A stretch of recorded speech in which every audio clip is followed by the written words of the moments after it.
जय हिंद दोस्तों। मेरा नाम अंकित है। आशा करता हूँ आप काफ़ी अच्छे होंगे और आपकी पढ़ाई काफ़ी अच्छे से चल रही होगी। प्रीलिम्स में आप काफ़ी कम दिन बचे हैं, 30 दिन से भी कम हैं। तो उम्मीद है आप टेस्ट सीरीज़ वगैरह पे काफ़ी अच्छे से ध्यान दे रहे होंगे। इसके अलावा प्रीवियस ईयर क्वेश्चन को काफ़ी अच्छे से कवर करिए और इन लास्ट 30 डेज़ को अगर आप सही तरीके से यूटिलाइज करेंगे तो डेफिनेटली प्रीलिम्स क्लियर होगा। सीसेट को बिल्कुल भी हल्के में ना लें और अगर हो सके तो लास्ट 3-4 ईयर्स के जो ईयर वाइज पेपर हैं उन्हें सॉल्व कर लें, उससे आपको काफ़ी कुछ अंदाज़ा मिलेगा। और अपने स्ट्रेंथ पे काम करें, बहुत ज़्यादा क्वेश्चन ना अटेम्प्ट करें सीसेट में, अपने अकॉर्डिंग देखें कि कितने क्वेश्चन की रेंज में आपके मैक्सिमम स्कोर बनता है। और उसी तरीके से जीएस में भी आप ज़रूर देखें, बिकॉज ये भी काफ़ी ज़्यादा मैटर करेगा दिन प्रतिदिन जिस तरीके से कट ऑफ डाउन हो रही है उस तरीके से कि आप कितने क्वेश्चन अटेम्प्ट कर रहे हैं। फिलहाल हमारा डिस्कशन चल रहा है थीम्स एनसीईआरटी का, और theme 2 Kings farmers and towns से लेकर आज हम कंटिन्यू करेंगे। काफ़ी कुछ हमने डिस्कस किया था, तो अगर आप हिस्ट्री में बहुत अच्छे से प्रिपेयर करना चाहते हैं तो topic wise previous year question की प्लेलिस्ट है हमारी, उनसे आपको काफ़ी सारे क्वेश्चन देखने को मिलेंगे, बिकॉज वो टॉपिक मैंने प्रीवियस ईयर फॉर्मेट पर ही तैयार किया है। अगर आप सीडीएस, एनडीए, सीएपीएफ या यूपीएससी के द्वारा जो डिफेंस एग्जाम्स ली जाती हैं उनके लिए प्रिपेयर कर रहे हैं तो थीम्स एनसीईआरटी आपके लिए बहुत ज़्यादा महत्वपूर्ण है। इवन सिविल सर्विसेज में भी काफ़ी सारे क्वेश्चन देखने को मिलते हैं, but CDS, NDA in exams में काफ़ी ज़्यादा वेटेज है, लाइन बाय लाइन इंपॉर्टेंट बन जाता है। तो हमने डिस्कस किया था जेम्स प्रिंसेप के बारे में, किस तरीके से जेम्स प्रिंसेप जो हैं ये ईस्ट इंडिया कंपनी के ऑफिसर होते हैं और ये अशोक के अभिलेखों को पहली बार पढ़ने में सक्षम होते हैं 1837 ईस्वी में। इसके बाद हमने महाजन पद को समझा था, 16 महाजन पद हैं और महाजन पद पर मैंने सेपरेट वीडियो भी बना दी है, बिकॉज महाजन पद से 40-50 सवाल यूपीएससी के द्वारा पूछे गए हैं जो आपके लिए जानना बेहद ज़रूरी है। इसके बाद हमने डिस्कस किया सबसे पहली महाजन पद मगध के बारे में समझा। और मगध की अगर बात करें तो देखिए एनडीए में क्वेश्चन भी पूछा गया कि सबसे पहले रूलर जो हैं वो कौन थे, तो बिंबिसार थे। इसके बाद इनके बेटे अजातशत्रु आते हैं और महापद्मनंद। ये किन डायनेस्टी से बिलोंग करते हैं, तो हरियंक डायनेस्टी से बिलोंग करते हैं। हरियंक डायनेस्टी पहली डायनेस्टी होती है जो मगध किंगडम पर अपना राज स्थापित करती हैं, और इनमें पहले रूलर बिंबिसार होते हैं। बिंबिसार और बिंदुसार में बहुत कन्फ्यूजन होता है, बट कन्फ्यूजन की कोई बात होनी नहीं चाहिए, बिकॉज जो बिंदुसार हैं ये मौर्य डायनेस्टी के रूलर हैं, जबकि जो बिंबिसार ये हरियंक डायनेस्टी के हैं, और बिंदुसार के बेटे का नाम ही अशोक होता है। तो इस तरीके से आप ध्यान रख सकते हैं, बिकॉज अशोक का नाम तो डेफिनेटली बहुत बार आप हिस्ट्री में देखने वाले हैं। बॉक्सेस काफ़ी ज़्यादा इंपॉर्टेंट होते हैं, तो इस चीज़ को जरूर नोट डाउन करके रखें या ध्यान रखें कि अरमाइक और जो ग्रीक स्क्रिप्ट हैं ये अफगानिस्तान के इंस्क्रिप्शन में यूज़ किए गए हैं। यहाँ से क्वेश्चन भी पूछा गया है रिसेंटली। इसके अलावा ज़्यादातर जो अशोक के अभिलेख हैं ये प्राकृत भाषा के अंदर हैं, और अगर नॉर्थ वेस्ट में हम देखें तो अरमेइक और ग्रीक है। इससे साबित होता है कि अशोक काफ़ी दूरदर्शी किंग थे, बिकॉज उन्हें पता है कि एक ऐसी भाषा में लिखना है अभिलेखों को जिनसे बिल्कुल आम जनता आसानी से समझ पाए। तो यही रीज़न है कि प्राकृत जो कि आम बोलचाल की भाषा रही, डेफिनेटली उन भाषा का प्रयोग किया गया ज़्यादातर क्षेत्रों में, और जिन क्षेत्रों में प्राकृत की बजाय कोई अन्य भाषा जैसे अरेमिक वगैरह बोली जा रही है उन क्षेत्रों में उसी भाषा का प्रयोग अभिलेखों को लिखने के लिए किया गया है। इसके बाद हमने डिवाइन किंग्स के बारे में बात की थी, और देखिए सीडीएस में क्वेश्चन भी पूछा गया है यहाँ से, तो एक एक पेज इंपॉर्टेंट हो जाता है इस वजह से। तो यही पूछा गया था जो किनशिप की नोशन है वो किस चीज़ से देखने को मिलती है, तो कोइन स्कल्पचर वगैरह से सबसे ज़्यादा बेटर वे में देखने को मिलती हैं। इसके बाद अगर हम बात करें समुद्रगुप्त की, तो देखिए समुद्रगुप्त के प्रेज में जो इनके कोर्ट पोएट हैं हरिसेन, एनडीए में क्वेश्चन पूछा गया और पहले भी बहुत बार पूछा गया। तो हरिसेन जिन्होंने प्रयाग प्रशस्ति लिखी है समुद्रगुप्त की तारीफ में, वो क्या बताते हैं समुद्रगुप्त के बारे में, तो कई सारी बातें लिखी गई हैं, और डेफिनेटली एजिग्रेशन भी रहता है, सुप्रीम बीइंग है, इनकम्प्रहेंसिबल है, बहुत सारी बातें हैं। और ये वाली हेडलेस स्टैचू काफ़ी ज़्यादा पॉपुलर है, कुषाण किंग की है और मथुरा में देखने को मिली है। तो एनडीए में भी क्वेश्चन पूछा गया, ध्यान रखिएगा। नाउ आगे अगर बात करें तो सुदर्शन लेक की, तो ये बहुत ज़्यादा इंपॉर्टेंट है, यहाँ से भी कई बार क्वेश्चन पूछा गया है। तो इसे आपको ध्यान रखना है कि जो शक राजा हैं रुद्र दमन, इन्हीं के इंस्क्रिप्शन से ये पता चलता है और इनके द्वारा ये कंपोज किया गया। हालांकि बाद में गुप्ता डायनेस्टी के रूलर के द्वारा रिपेयरमेंट भी की गई, और आई थिंक ये जो गुप्ता रूलर है इनका नाम स्कंद गुप्त के रूप में आइडेंटिफाई किया जाता है। हालांकि यहाँ बता दिया गया one of the ruler of the Gupta dynasty, but Skanda Gupta ही बहुत जगहों के सोर्सेज में वेरीफाई किया गया है। इसके बाद मैंने आपको कुछ टर्म्स बताए थे, जैसे गृहपति है, और गृहपति जो है सेकेंड थर्ड कैटेगरीज को रेफर करता है, और जो लार्ज लैंड होल्डर होते हैं, और ख़ास करके जो विलेज हेडमैन वगैरह होते हैं, जो कि हेरिडेटरी पोजीशन होती थी, ये पावरफुल फिगर के रूप में देखने को मिलते हैं। इसके अलावा वेलालार की बात करें तो ये लार्ज लैंड ओनर होते हैं, यानी जिनके पास काफ़ी सारे लैंड होते हैं मालिकाना रूप में। और प्लोमेन की बात करें तो ये उजावर होते हैं, और जो स्लेव हैं इन्हें आदिमाई कहा जाता था। इन टर्म्स से बहुत बार क्वेश्चन पूछे गए हैं। नाउ सोर्स 7 देखते हैं, तो बॉक्सेस बहुत ज़्यादा इंपॉर्टेंट होते हैं। Life in a small village, the dash is biography, तो ये हर्षचरित आना चाहिए, प्रिंटिंग का इशू है थोड़ा। तो हर्षचरित जो बायोग्राफी है हर्षवर्धन की, ये किनके द्वारा लिखी गई है? बाण भट्ट के द्वारा। और किस भाषा के अंदर? संस्कृत भाषा के अंदर। हालांकि मैंने आपको बताया है कि हर्षवर्धन स्वयं काफ़ी अच्छे लेखक हैं, और इन्होंने 3 पुस्तकें भी लिखी हैं। कौन कौन सी लिखी हैं वो आप कॉमेंट करके बताइए, बिकॉज लास्ट वीडियो में ही हमने डिस्कस किया है। तो ये स्टोरी आपसे नहीं पूछी जाएगी, बस ये पूछा जाएगा कि ऑथर कौन है हर्षचरित के। तो ध्यान रखिएगा, बाण भट्ट है, और जबकि हर्षवर्धन के द्वारा जो 3 किताबें लिखी गई हैं उनके नाम आप कमेंट करके बताइए। देखिए, लैंड ग्रांट की बात करते हैं। लैंड ग्रांट का मतलब ज़मीनें अनुदान में देना ग्रांट के रूप में। तो कई सारे लैंड ग्रांट के एविडेंसेस भी देखने को मिलते हैं, और ये इंस्क्रिप्शन में बाकायदे रिकॉर्ड भी की गए हैं, यानी इंस्क्रिप्शन में बताया गया है कि लैंड ग्रांट किन्हें दिया गया, किस रूप में दिया गया, राइट। और कुछ तो जो है वो स्टोन में लिखे गए हैं इंस्क्रिप्शन, और कुछ कॉपर प्लेट में। डेफिनेटली कोई और चीज़ों में लिखे जाएंगे तो फिर वो सर्वाइव नहीं करेंगे इतने सालों तक, बट अगर स्टोन वगैरह में है तो वो अभी तक सर्वाइव किए हुए हैं। और ये एक तरीके से ट्रांजेक्शन रहता था कि किन्हें ज़मीन मिली है। तो इस तरीके से आपसे क्वेश्चन पूछा जा सकता है कि क्या ये बातें इंस्क्रिप्शन में दर्ज होती थी या नहीं। तो ये ट्रांजेक्शन की बातें दर्ज होती थी। और ये जो रिकॉर्ड्स हैं जो सर्वाइव किए गए हैं, ये जनरली रिलीजियस इंस्टीट्यूशन के ग्रांट्स पर बेस्ड हैं। तो ये भी बहुत इंपॉर्टेंट हो जाता है सोसाइटी के एलिमेंट को समझने में, कि रिलीजियस जो ग्रांट्स है, रिलीजियस इंस्टीट्यूशंस को जो लैंड ग्रांट्स हैं ये दिए जाते थे। और ज़्यादातर यहाँ पे जो इंस्क्रिप्शन है ये संस्कृत भाषा के अंदर है, लेकिन 7th सेंचुरी के बाद आप देखें तो कई सारे लोकल लैंग्वेजेस जैसे तमिल और तेलुगु भाषा का भी प्रयोग किया गया है लैंड ग्रांट वाले इंस्क्रिप्शन को लिखने में। नाउ बात करते हैं प्रभावती गुप्त की। तो चंद्रगुप्त द्वितीय विक्रमादित्य किंग है, काफ़ी माइटी रूलर गुप्ता डायनेस्टी के, और इन्हीं के दरबार में कालिदास और कई सारे दिग्गज उनके दरबार के में रह चुके हैं। तो यह भी ध्यान रखिएगा। तो चंद्रगुप्त द्वितीय की जो बेटी प्रभावती गुप्त थी, ये one of the earliest female ruler हैं, और इनका जो शादी है, इनकी शादी ये वाकटक रूलर से होती है। तो वाकटक खुद में एक रूलिंग फैमिली होती है जो डेक्कन वाले एरियाज में काफ़ी ज़्यादा पावरफुल होते हैं। और संस्कृत लीगल टेक्स्ट की माने अगर हम, तो women were not suppose to have independent access to resources such as land. लेकिन जो इंस्क्रिप्शन है ये बताता है कि प्रभावती गुप्त का लैंड में और जो भी ग्रांट वगैरह हैं इनमें काफ़ी ज़्यादा एक्सेस था। और इसके पीछे रीज़न भी ये होगा कि डेफिनेटली ये क्वीन है, इस वजह से आम जो महिला हैं उनके मुकाबले इन्हें काफ़ी ज़्यादा चीज़ें एक्सेस थी। इंस्क्रिप्शन से और भी कई सारी बातें पता चलती हैं, जैसे जो रूरल पॉपुलेशन है जिनमें सभी तरह के लोग शामिल हैं, इनसे एक्सपेक्ट किया जाता था कि जो किंग है या उनके जो रिप्रेजेंटेटिव हैं इन्हें प्रोवाइड करें जितनी भी चीज़ें प्रोड्यूस हैं उसके अकॉर्डिंग। और इंस्क्रिप्शन यह भी बताते हैं कि अगर कोई विलेज है उनमें कोई न्यू लॉर्ड है तो उनको भी ओबे करना पड़ेगा, और जो ड्यूज़ वगैरह हैं ये पे करने होंगे।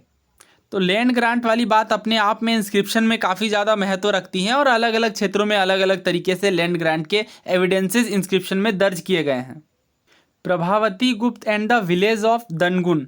तो देखिए ये सोर्स 8 है, और बॉक्सेस इंपॉर्टेंट होते हैं तो इन्हें हम बिल्कुल भी इग्नोर नहीं करेंगे। हो सके तो एक जो इंपॉर्टेंट पॉइंट होती है बॉक्स के अंदर, जैसे किनके द्वारा लिखा गया या कोई इंपॉर्टेंट बुक है, तो उन चीज़ों को नोट कर लें, बिकॉज क्वेश्चन बनेंगे तो उन्हीं से बनेंगे। फिलहाल इस पर ध्यान देते हैं। तो देखिए प्रभावती गुप्त जी इंस्क्रिप्शन में क्या कहती हैं।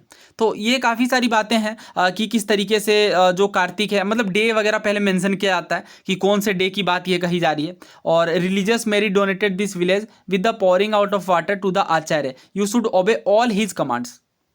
तो आचार्य यानी टीचर की सभी कमांड्स को ओबे करना है, और किस तरीके से वो कमांड देते हैं, किन लोगों को एग्जेम्पशन मिलेगा किन चीज़ों में, किस तरीके से रिलीजियस ड्यूटीज़ फॉलो की जाएंगी, इन चीज़ों की बात की गई है। और इम्पॉर्टेंट बात यहाँ पे ये है जो आपसे पूछा जाएगा कि किनके द्वारा इनक्रेव किया गया है, यानी प्रभावती गुप्त की इंस्क्रिप्शन जो कि रिलीजियस बातों से डील करती हैं, ये किनके द्वारा इनक्रेव की गई हैं। तो चक्रदास इनका नाम है, ये इंपॉर्टेंट बन जाता है यहाँ से। अब यहाँ बॉक्स देखिए काफ़ी ज़्यादा इंपॉर्टेंट है, बहुत बार प्रीवियस ईयर क्वेश्चन भी पूछा गया, तो उन्हें भी हम चैप्टर के एंड में डिस्कस कर लेंगे अगर क्वेश्चन पूछे गए हैं यहाँ से, तो जो कि डेफिनेटली काफ़ी सारे हैं। तो देखिए अग्रहार क्या होता है, ब्राह्मण्स को जो लैंड ग्रांट दिए जाते थे उन्हें अग्रहार कहा जाता था। Who was usually exempted from paying land revenue and other dues to the king, यानी किंग को कुछ ड्यूज या लैंड रेवेन्यू इन चीज़ों को पे करने से एग्जेम्प्ट थी, और जनरली जो है इन्हें right to collect this due from the local people. तो इस तरीके से अग्रहार जो टर्म है ये इंपॉर्टेंट है। लैंड ग्रांट काफ़ी सारी चीज़ें बताता है, किस तरीके से कल्टीवेटर और स्टेट के बीच किस तरीके के संबंध थे, लैंड ग्रांट किस तरीके से लिए जाते थे, और कई कई सारी बातें। बट देखिए बहुत सारे लोग ऐसे भी हैं जो कि ऑफिशियल की पहुंच से बाहर थे, ऑफिशियल या कह लें आप सामंत की पहुंच से, जैसे पेस्टोलिस्ट हो गए या fisher folk, hunter gatherer. Because ये लोग जो हैं ये बहुत सारे तो ऐसे लोग हैं जो एक जगह से दूसरी जगह यात्रा करते थे अपने काम के सिलसिले में, और ये कोई डिटेल्ड रिकॉर्ड वगैरह रखते नहीं थे जिनसे जो लैंड ग्रांट है इन चीज़ों को बाकायदे दर्ज किया जा सके। तो अगर कोई एक्सट्रीम स्टेटमेंट आपसे पूछा जाए कि सभी के लैंड ग्रांट रिकॉर्ड किए गए हैं अब तक हिस्ट्री के अंदर, तो ये बातें गलत होंगी, बिकॉज सारी चीज़ें पॉसिबल नहीं है ऑब्वियसली। देखिए ये बहुत बार पूछा जाता है पाटलिपुत्र के इतिहास से संबंधित, खास करके बीपीएससी एग्जाम्स में तो बहुत बार पूछा गया।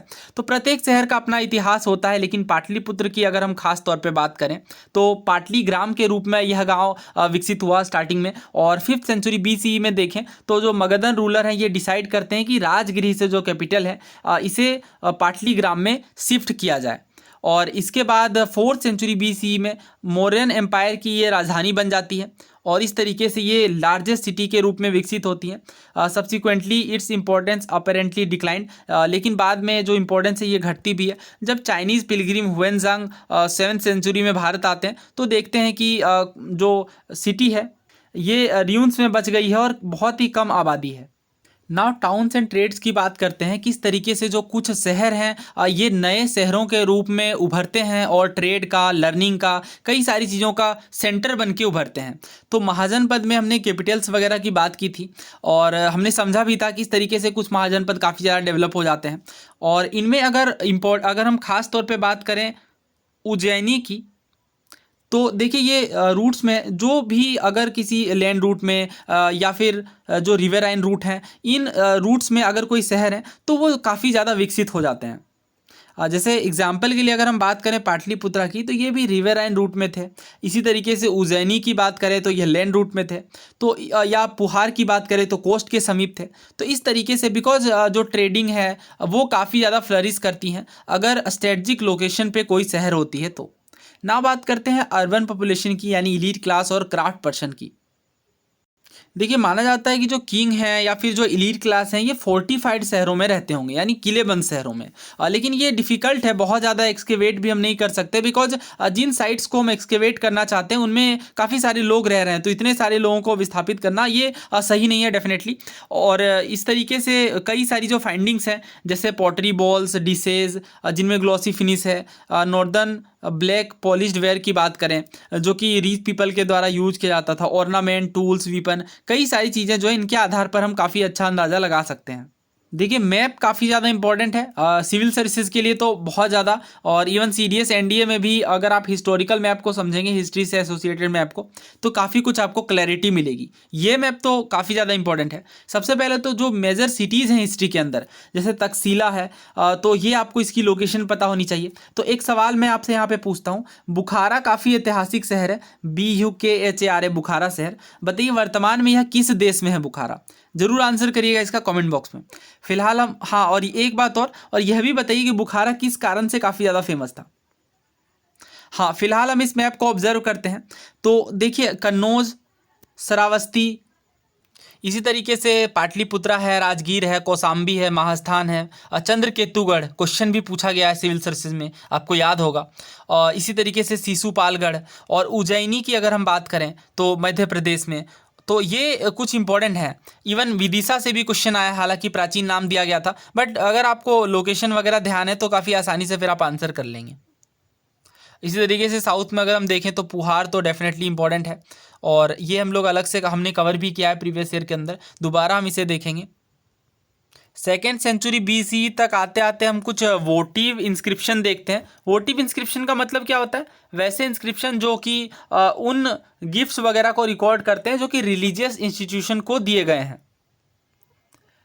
और इनमें क्या है, तो डोनर का नाम, जिन्होंने डोनेट किया उनका नाम डेफिनेटली होना चाहिए। और ऑक्यूपेशन वगैरह भी बताई जाती थी कि किस पर्सन, जिन पर्सन ने डोनेट किया है उनकी क्या ऑक्यूपेशन है, क्या वो वीवर हैं, स्क्राइब हैं, तो ऑक्यूपेशन भी बताई जाती थी। कई बार जो गिल्ड्स होते थे, श्रेणी, इनसे क्वेश्चन भी आया सिविल सर्विसेज में कई बार।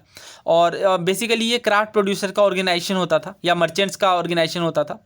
तो ये इनके भी बारे में मेंशन किया जाता था कि ये किस गिल्ड से अपना संबंध रखते हैं। और ये जो गिल्ड है, माना जाता था कि ये रॉ मटेरियल वगैरह प्रोक्योर करते हैं, प्रोडक्शन वगैरह रेगुलेट करते हैं। और इसके बाद यह भी होता था कि जो क्राफ्ट पर्सन है ये कई सारे आयरन टूल्स का भी प्रयोग करते हैं ताकि जो अर्बन इलीट है इनकी डिमांड को फुलफिल किया जा सके। नाउ नेक्स्ट बॉक्स को ऑब्जर्व करते हैं। तो देखिए, मालाबार कोस्ट केरला के बारे में बताया गया है, एनोनिमस ग्रीक सेलर के द्वारा कंपोज किया गया। तो इम्पोर्टेंट क्या है? इम्पोर्टेंट यही है कि जो ट्रेडर्स वगैरह हैं ये काफ़ी सारे जो शिप्स हैं इन मार्केट टाउन में भेजते थे ताकि जो पेपर वगैरह हैं ये बल्क में लाया जा सके।